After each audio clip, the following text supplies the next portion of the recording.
I do kind of have to shake off the instinct just to think of all these people as like 2000s PC gamers. It's like the #1 reaction they have to everything is QQ. Not very nice. The cry more reaction. Down here. Ah. Well, that's lucky. Would have been better to have memory instead of luck, but yeah. Oh no, my battery is going to run out. Welcome to the stress episode where we stress about this battery for the entire episode. Will it run out before the episode is over? Who knows? How exciting. Probably. Wee. Fuck. Do I have batteries handy for this thing? It's probably AA's. Wow, I really wish I could breathe underwater at this point. The woods have been flooded. Wow. Thanks, buddy. It's up there with like Echo Nights, like... This is a sink. Oh, wow. Right, that means that the water in here is way higher too. Okay. Enjoy the stressful blinking battery thing. I always hear about people get really mad if you like upload a picture online of like, wow, look at this funny text conversation or whatever, and then like your cell phone battery is at like 3% and people like get bothered by that, which is kind of funny. Even though the consequences of a cell phone running out of batteries is exceptionally low unless you're in a very specific serial killer-y situation. And most you're just like, oh, time to plug it in. And that's it. And then you're like, oh no, my Reddit browsing has been interrupted. I don't browse Reddit. No joke, I literally only open Reddit when I have a suspicion that I have a weird view influx because maybe somebody posted my video on Reddit. And then I'm curious about the potential thread that might exist. That's it. I think I'm better off for it. The water dragon's furious. My life has no Reddit in it, and no Facebook now. The only social media is technically YouTube and Twitter. But I only actually... it's mostly just I post to Twitter every now and then get notifications. I only actually like end up browsing the timeline like once a week maybe? And it's usually a mistake. It's just like, hey, what are people mad at today? At this point I feel like Twitter is like a mob of like in many cases young people that don't really think about their actions or what their impact is and just kind of follow a bunch of celebrities but also just yell at stuff all the time. And because they get a catharsis from feeling like they're doing good by just yelling all the time, because they're young and haven't thought this through very much, they just kind of seek out the next thing to be mad at every day, no matter what the context is. And so they just kind of keep doing that over and over and over because it's like ultimately at some point it's such a constant state of being that it becomes what they're there for. And it's like their goal. Master, the battery's in your... Shut up, feet. I know. Obviously there are things that are actually worth being mad about. And there's also like social media leads to really good stuff like during... Like for example, like during certain revolutions in the Middle East and so on, like the ability to have... Ooh. Exposure instantly online is really useful.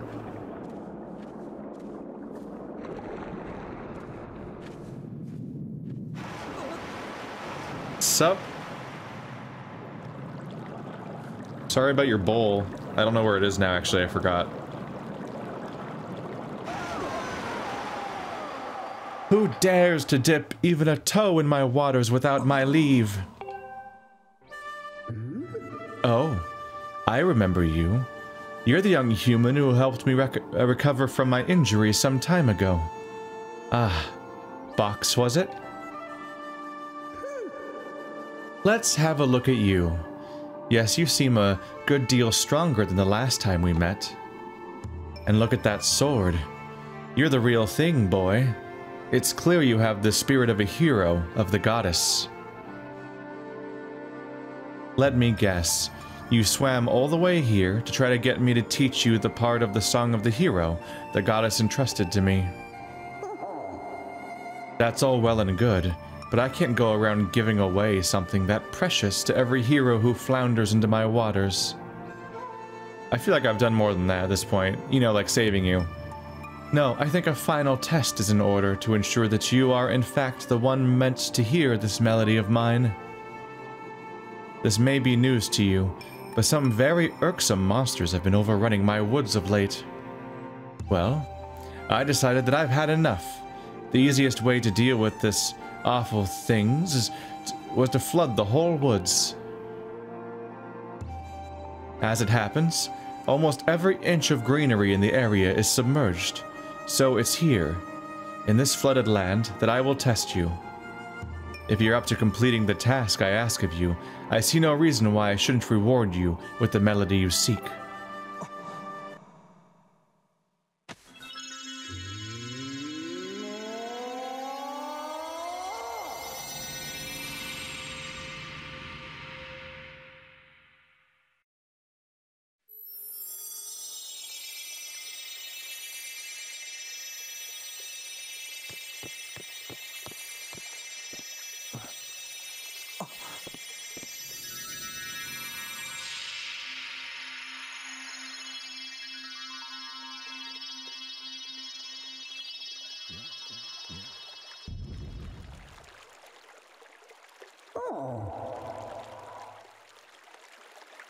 As you just saw, I have split the melody you seek among the many tad stones, and I have hidden them around the forest.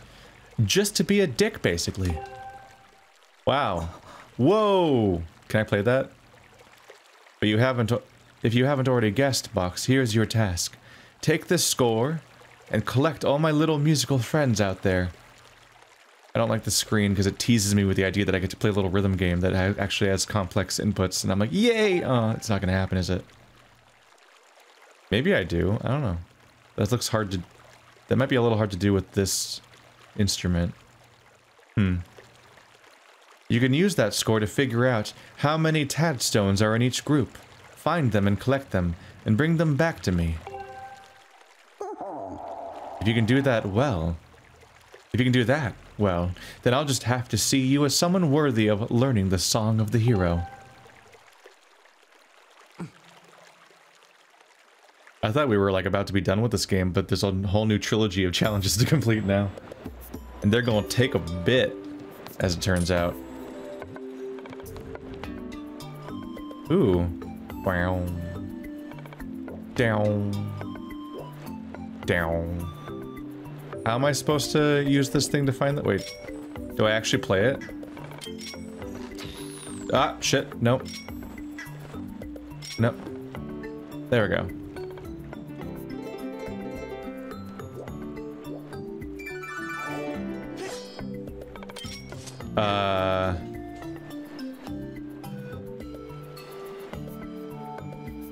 I'm confused. Why does putting... How is putting this on my screen helpful? Does the notes somehow indicate what direction to go in? Is it gonna blink when I get closer? Do I have to find a piece of the land? No. Stop. There. Something quieter. I do like the pulsing, just as a default. I don't understand why putting this on the screen is helpful. It mostly just looks obtrusive or something. I don't know. To finish the thought, though, I don't know. Twitter's a bummer because, like, it's a place where people often feel morally justified to be outraged. Because in many cases, they are technically in the right as far as just how sides go. Like, they're often on the right side of the idea because someone did it bad or whatever.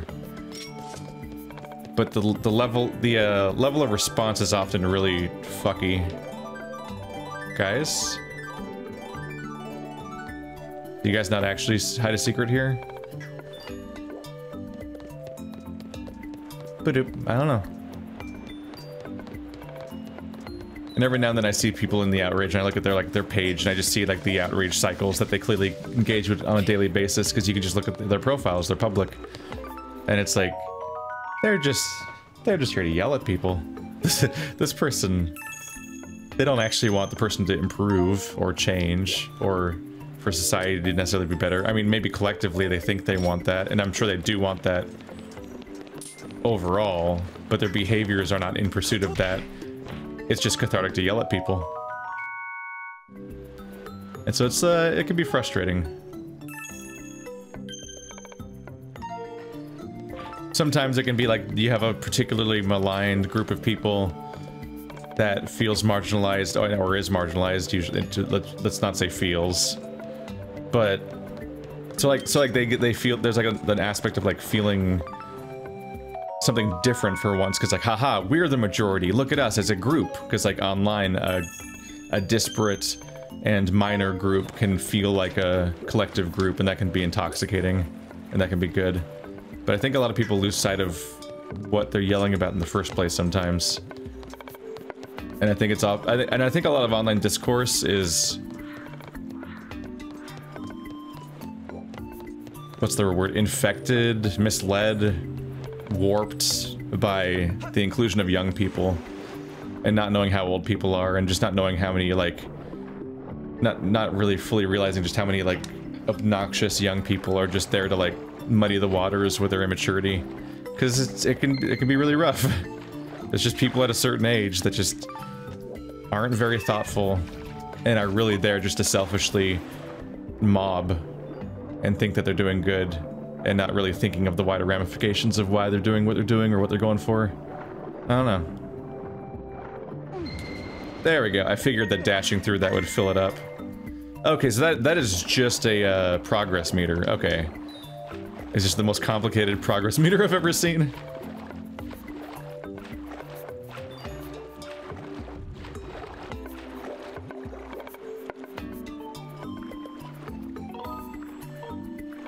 Hey, are you collecting Tadstones? Yep. I'll let you in on a secret then. Some Tadstones hang out in groups. You have to catch those similar Tadstones right after one another, or they'll swim out of your score. If you want to catch a bunch at once, use the spin maneuver. Yeah, that's what I figured out. Aside from that, it's really just a matter of keeping at it. We're just gonna hang out and explore. Alright.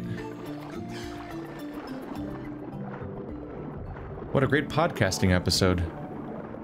Obviously, this is a difficult, nuanced topic, because my goal isn't to, like, tone police and tell people what emotions to feel and how to express them and so on necessarily.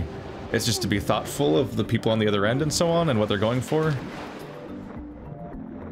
One of the things that I will always think back on in a horrified manner is seeing a article about Luke Cage when I came out, and it's like, Luke Cage is a amazing show for black empowerment or something. I don't know the phrasing of what it was that exactly. Let's see, can I search for these via my thingy? Do I just need to go around? I don't know if I can, like, scan for them. And it's like, okay, this message is fine so far, but then the rest of the headline is like, and these people are mad about it. It's like, oh, okay, so this is an outrage article. It's about being mad at people. You couldn't just write a nice opinion piece about, like, why Luke Cage is a good show and good progress and so on, and like why it's nice to see, like, inclusion of different groups in superhero media, because, like I've said in other episodes before, like, it's kind of fucked up. Yeah. Yeah. Turn around. Tadstones store oxygen in their bodies, so when you catch one, it'll restore some of your air. Because like I've said before, it's like, it is kind of fucked up growing up in a world where when you see superheroes, they have a tendency to be exclusively men, but even more so, they are almost exclusively white. Because then it's like, it's a power fantasy, but it's a power fantasy that constantly tells you that people who are specifically not like you are the ones that get to have these dreams and look up to these things. Because not every hero has to look exactly like you and so on, and you can empathize with characters that aren't exactly like you and so on. And so it's not like every individual case of like a video game protagonist or a superhero or whatever not looking like you and not being like you is a mark against that individual game. But when as a collective trend, the entire medium excludes you consistently, then it's hard not to feel excluded. And it's hard, and it's like, that's the whole point of many of those characters, is to be role models and people and characters that people look up to and want to be in some way, in that childlike way. Like, that's the go-to example. Like, you have, like, in The Last Jedi, you have the kid that holds up the broom, and it's like, is he gonna be a Jedi one day? Like, that's like the dream. And it's like, this is children's media where obviously everyone in the world wants to be a Jedi. So like adding Samuel L. Jackson in the prequel trilogy is like, that's nice. And like in that similar way, like everyone wants to be Spider-Man and Superman and stuff like that when they're doing their like Halloween and stuff like that. And it goes beyond just Halloween. It's not just a choice of costume. It's the fact that like those are characters that you think are cool when you're young, and you want, oh, these are also notes. These sneaky little guys. Oh, they're not all gold.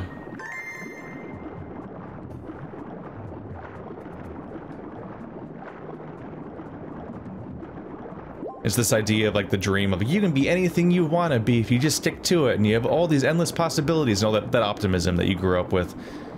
And being excluded your entire life in media from that idea and having to sort of forge it for yourself is brutal, and it's just kind of a bummer to be excluded from that kind of stuff. So that's why stuff like Black Panther and Luke Cage is really cool, and why it's only good to have more examples of that. And why it's really embarrassing and cringe and stupid when people get, like, mad at the idea of, like, more diversity in their comics books, because obviously there's been, like, a push for sort of reinventing the existing pantheon to be different characters and so on. Oop. And it's really telling that, like, this is an entire property that famously will revamp itself over and over and over again and reboot their universes over and over again, and everything can change about the character ever, but the moment the thing that changes about them is their gender or race, suddenly some people get very angry. And it's weird because they'll argue that, like, representation doesn't matter, you can just do whatever the fuck you want to be, and blah blah blah blah blah blah blah. It's like, I don't have to look like the character and empathize with them. It's like, okay, then why is it bad when they're not exactly like you then? Why is it diverging from the kind of thing that you like bad if your argument is that they shouldn't care that it doesn't look like them? It's like, it's kind of it's like, if you're gonna argue that it doesn't matter, then you shouldn't care if we change it, right? But I'm also in the camp where it's like, these stories have been done for so fucking long that they should basically just be dead by now, because nothing can really keep going for that long and still be interesting. So you might as well reinvent them entirely and just be like, oh, try this thing out, try this thing out, try this thing out. And they are generally different people. And I'll remind everyone that, of course, like, we've already done the Silver Age, Golden Age thing where all of the different superheroes, in many cases, got swapped out for new superheroes, like the Flash and the Green Lantern, already switched out for new people, sometimes multiple times. And I know this because I watched the Green Lantern 3D show that was really good, which featured 3 different Green Lantern characters, and the Flash television show, which featured at least 2 different Flashes, maybe 3. And it's like, okay, so they've all switched out before, but they switched for, in many cases, from one white guy to another white guy, so no one cared. But now when they switch to somebody else, people get really mad. I don't know, comic book nerds are fucking annoying. That type of them, I mean. The pretty bubbles are poisonous. Be careful. If you breathe one in, you'll choke. Oopsie. Yeah. But my point is that, like, the Luke Cage article should have been about something like that. It should have been like, here's why this show is good, period. But instead it's like, let's turn around and show the people who are mad at it. And it's like, on one hand, it's like, okay, there's a formula here, because this is, this is the trick, right? To get clicks is you get rage clicks, and you get people that are mad at things, and you If you either you act like the Quartering and you create content that's designed to make people mad and make the world worse, basically, because you profit off of making people angry all the time about basically nothing, and encourage people to be immature children for the rest of their lives and get outraged about every tiny thing, about every single nerd property, even though it really doesn't matter, and the thing you're being mad at is the inclusion of women half the time and stuff like that, which, what the fuck? What a cringe-ass way to make your entire fucking livelihood. What a blight on my... Like, I'm embarrassed to be in this industry because of people like him being here too, and behaving that way. But you either make content that makes people angry, or you make content that's just about all the people that are angry, and you're like, oh, fuck. That's just... Neither of these are a great approach, man. Like, maybe write about why things are good. Not why you're not why you're mad about the people that are mad about the thing that you think is good. But the reason why I got on this whole topic, because, you know, every time I discuss a thing, I have to discuss every tangent because my mind is broken, but also I need to speak extensively, apparently. It's a good distraction from the fact that I'm just slowly swimming everywhere. The article was just a bunch of tweets. It was just a bunch of tweets. And it's like, okay, so why are you including these particular people? Are they like... Did you find like white supremacists that are mad at Luke Cage for existing? This is a problem. These guys bother me. They're creepy. They're weird, gaping X-scar foreheads. Hey, Bach, some nasty fish have swam their way up to the flooded woods. I'd hate to bump into those things underwater. Q. Watch your toes. But the reason I brought this all up is because when I found this article, I went and searched the tweets. I just wanted to know what they were. Like, okay, are these like pundits? Are these white supremacists? Are they like horrible people that are saying horrible things about the stuff and like deserve to be called out because like they have an impact on the world around them that is disproportionate, and it leads to them like they're negatively affecting the world with these views, and like they need to be called out? I don't know where the second one is. Where's the second one? And I looked into these individual cases and I checked their accounts, and it's like, these are just some random people, and in many cases, like, their tweets not really in context or doesn't really make sense. In at least one case, it was like a teenage girl whose entire Twitter feed was a series of fan drawings of Samus Aran. And it's just like, she's a child. You're calling out a child in your article about the supposed backlash against Luke Cage, and it's like you're trying to manufacture a controversy, which is weird because like I'm sure you could find horrible people, like actual horrible people that are making the world worse and have some level of power online and hate this thing, but instead you're calling out like basically the first 5 people that came up on your like Twitter search for like Luke Cage sucks or something. And it's like a child that's going like, I don't know, Luke Cage kind of sucks, lol. And then like that's about it. Like back to posting a bunch of my fan art about Samus Aran that's like badly drawn crayon drawings because I'm a child. And it's like all these people are fucking screaming at this child if you check the tweet that's in the article, because all these people are mad at them because they just like indiscriminately like direct their bile at whoever it gets targeted. It starts to feel like the Lottery by Shirley Jackson, where you just like somebody drew the black spot. They've been designated today's Twitter target, and people aren't going to investigate context or look at who the person is or what they're like or how old they are or whether this could be traumatic in some way. And they're just gonna fucking just continually harass them until they get bored for a while. The ferocious fish are back. Swim for your life. They can't follow if you dive deep. I haven't even noticed one yet. Just kind of swimming around looking for notes. Found a decent number of them, but I probably need to like find new paths. I went there already, I remember.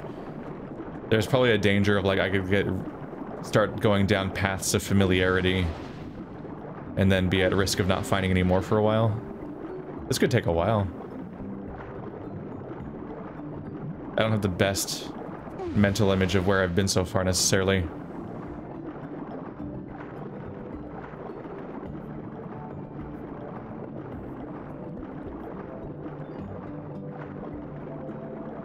Doop.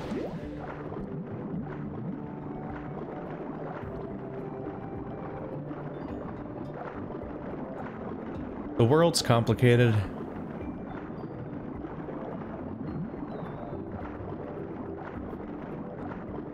But I think I remember seeing on her account, like, I don't know why everyone's yelling at me, or like, how do I delete a tweet? And things like that, because it's like, what's happening? Like, people are just going after a teenager, leave them the fuck alone. They didn't do a crime. They didn't like a show. Jesus. You don't collect tad tones of the same color right after another, they'll wriggle out of your score.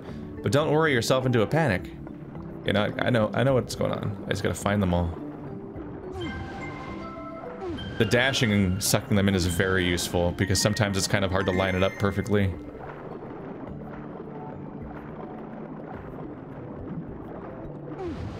I've had my own moment where I was yelled at for being a bad ally online, and I was like,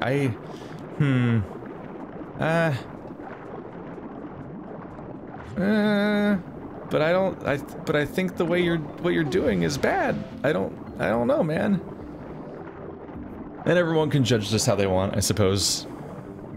It was just complicated situations. Because there was you want to talk about different YouTubers and stuff, there was a controversy where ContraPoints, a very well-known trans YouTuber, included somebody that has very worrying ideas about non-binary people as a voiceover in one of their lines, and she later clarified that she included him because of the fact that like that person was such a big inspiration early on because they were such an early trans activist and so on, but they do now have like outdated and concerning views, and so like it can be off-putting for people to have him included in this kind of context because it might mean the suggestion that they support their views and so on. And there can be a lot of time spent discussing whether or not this is damning for ContraPoints to include this person and so on and so forth.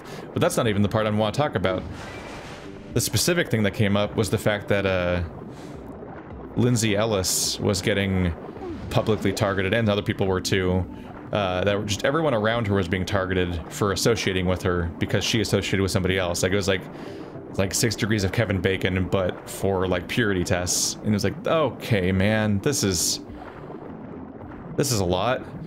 And it's like they're basically being told to apologize for knowing her, kind of, but like there was no real like acceptable response necessarily that was good enough. Like it was always like whatever apology or acknowledgement was never enough because people just want to cathartically yell to some extent, and nothing's more dangerous than like sometimes nothing's more dangerous is an exaggeration perhaps. I'm gonna die. I'm gonna die. I'm gonna die.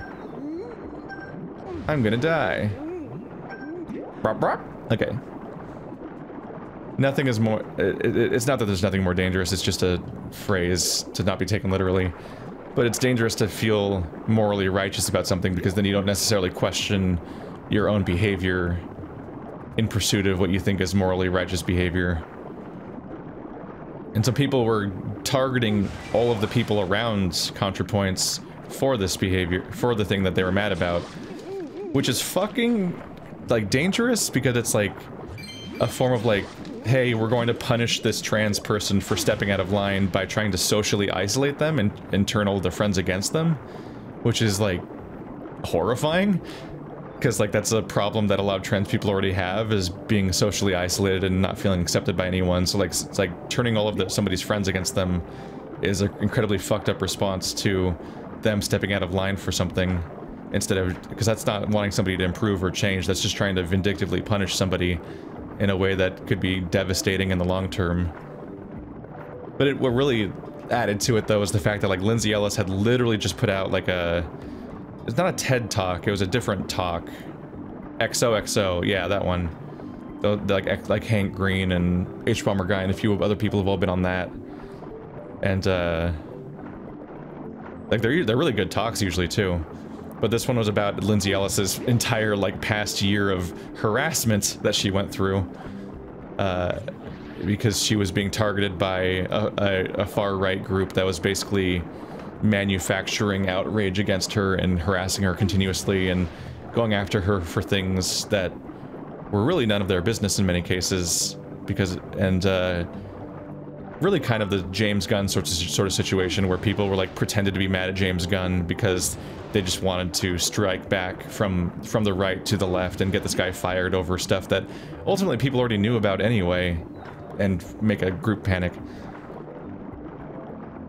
And so I was like, hey, maybe harassing her on Twitter all day isn't the best thing to do. Like maybe it's worth. I was pointing out to people like maybe it's worth checking out her XO talk about how like she just went through an entire year of being continually harassed all the time, and maybe harassing her for knowing a person that you're mad at right now isn't really a moral act. I just thought of something good. Why don't you come and chat with me for a moment? I'm guessing that I got a certain percentage of the objectives, so they're gonna help me track them or something. Because I don't know how I'm gonna find the last ones at some point. Especially the ones that are just one. That might be hard.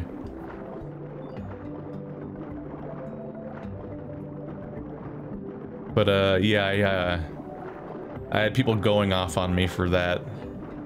And I guess some people might see it as tone policing, but some of it might just be like just trying to add context and point out like, hey, this person's been through stuff and you're kind of recreating the exact kind of somewhat traumatic behavior that is exactly what they've been dealing with in their life recently, and maybe this is kind of out of line, and maybe you're kind of misapplying the thing you're mad about in the first place and other stuff. I think I have to dive onto this one. Oh my god! Thankfully there's silly cartoon sharks, so I'm not that scared. And there's a lot of people yelling at me for being a bad ally, and I quickly and hilariously inflated the number of people that are blocking me on Twitter to be significantly higher than it was before. Just for trying to, not even saying people are wrong, but calling for like a sanity check on the idea that like maybe this behavior is abusive. But there's a particular issue where if people feel like they're the underdog, they feel like they're always punching up, so their behavior can't be abusive because they're a marginalized group, and they feel like they're in the moral right on something, so therefore what they're going after can't put them in the wrong because they're already on the right side of things, so any behavior they do is acceptable. And it's like, I don't think either of those are quite true. And it's like, there is a thing of like, you always punch up is a good rule versus punching down and all that, but like, that was a rough time. I'm just like, this is depressing.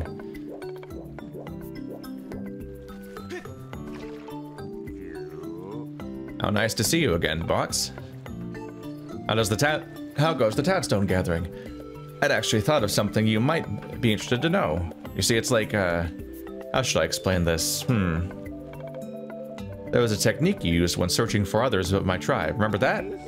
Use that thing you do, Q, and you'll get... Oops. Said it is tracking. Signs indicate this is a reference to your dowsing ability. It is a valid suggestion, Master. I am familiar with the unique aura signatures of Tadstones.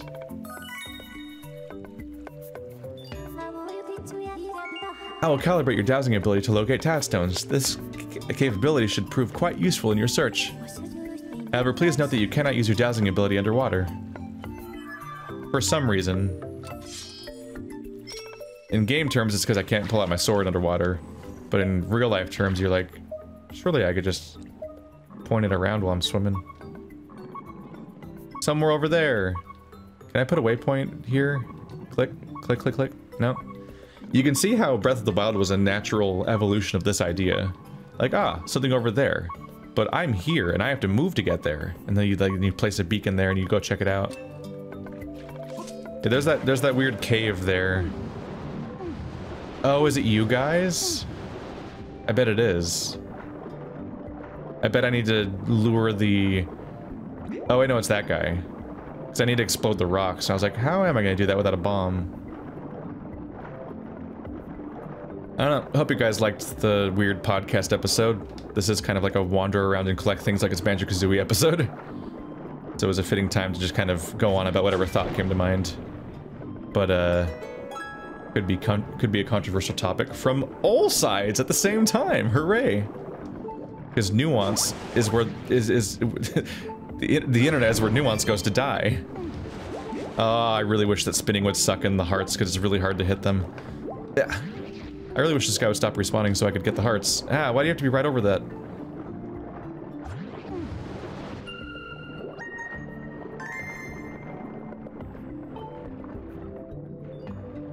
If you make those spiky things explode, you're in for a world of hurt. They're like bombs. Ha ha ha. Note, hint, hint.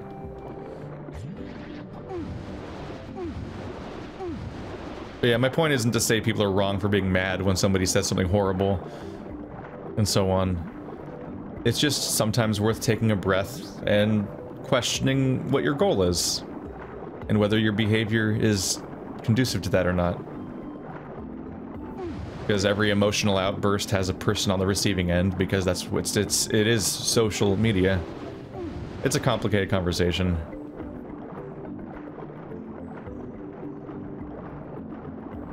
Which everything is these days.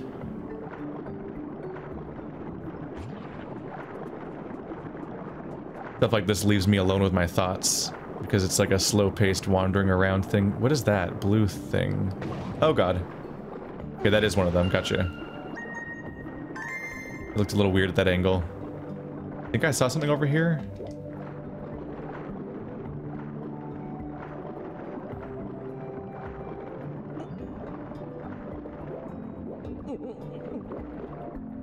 I thought I saw something over here, I'm not sure. I need to get one of these though. Go, go, go, go, go. No dashing because it makes me die.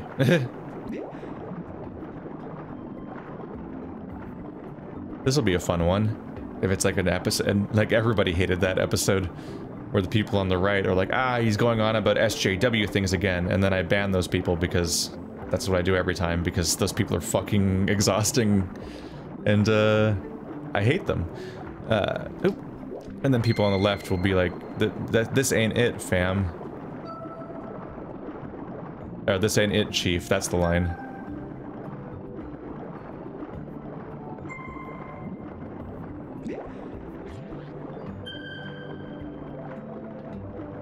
It's like, you're stepping out of turn and you're not allowed to talk about this, or you don't have the proper perspective, or you don't get to be the one that tells us what the blah blah blah. Which those people are also exhausting. I don't know.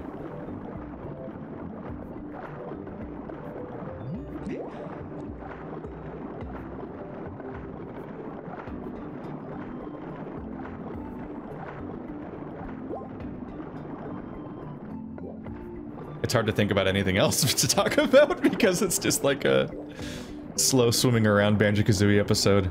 This is exactly why if I ever play Banjo-Kazooie, I definitely want either Andrew or Stephanie or somebody in the room so that we can just talk about shit while I run around collecting the stuff, because that's one of my favorite games of all time. Oh, weird, I'm crawling. That's one of my favorite games of all time, but like coming up with commentary for the entire thing might be rough when it's just collecting jiggies and notes. Bloop. While not always being explicit puzzle solving, but more exploration and chillin'. Whoop, whoop, ow. Alright, I need to douse again, I think. I got a few more though without dousing. Whoop.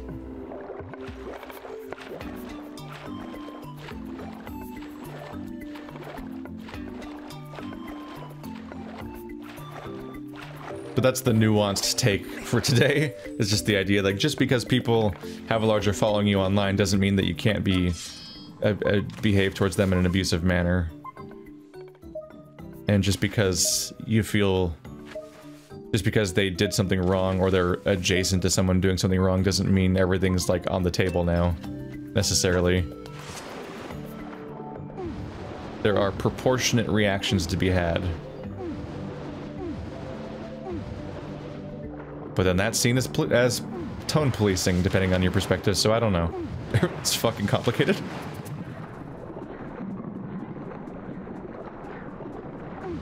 Although I think tone policing can refer to something else. Oh, I need to get up top because I need to dive down onto that spot, right? And I can't necessarily get up there without going all the way back to the bottom again. No, I want you to get up. There we go. This is taking a bit. Die! I killed you. I don't think I can flip that Jiggy over. That Jiggy, from here. I think I do have to get back upstairs, which I think I can, uh-oh. And I think I can only get upstairs by going, back through the bottom and then climbing up the middle of the tree and then diving onto it. So I think I can't dive or flip it from down here, and I think you can't get back up to the top of the tree where the save bird is without, oop. I don't think you can get to the save bird and so on from here. I think the water doesn't go high enough. Might be able to do a trick jump, I don't know. I already committed to this path.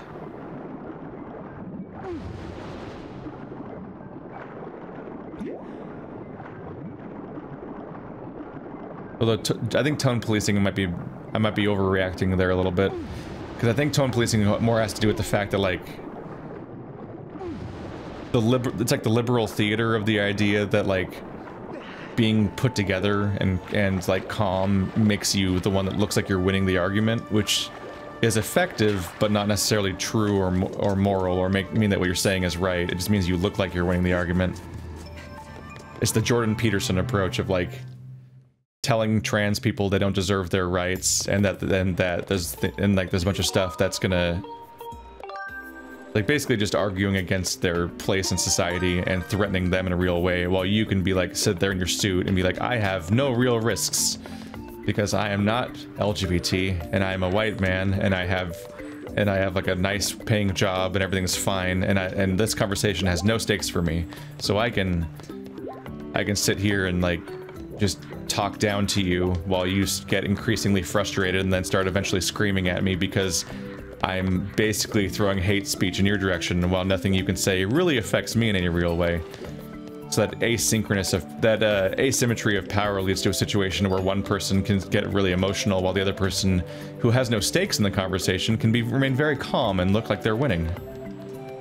And I think that has more to do with where the tone policing topic comes up, which is this idea that, like, it's wrong to act like the person who is being wronged is wrong. No! Oh, it worked. Anyway.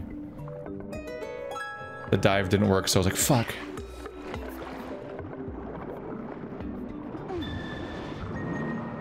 Oop. Hey, so that's the episode. I hope you hated it.